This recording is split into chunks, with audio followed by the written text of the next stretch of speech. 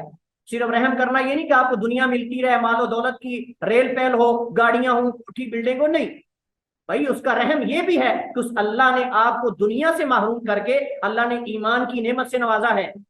آپ فتنوں سے بچے ہوئے ہیں، آپ شبہات سے بچے ہوئے ہیں، آپ شہوات سے بچے ہوئے ہیں. کیا ہے کہ دنیا نہیں آپ کے پاس، لیکن ایمان کی دولت تو ہے. اور اگر ایمان کی دولت نہیں تو ساری دنیا بھی ہے تو کیا فائدہ ہے.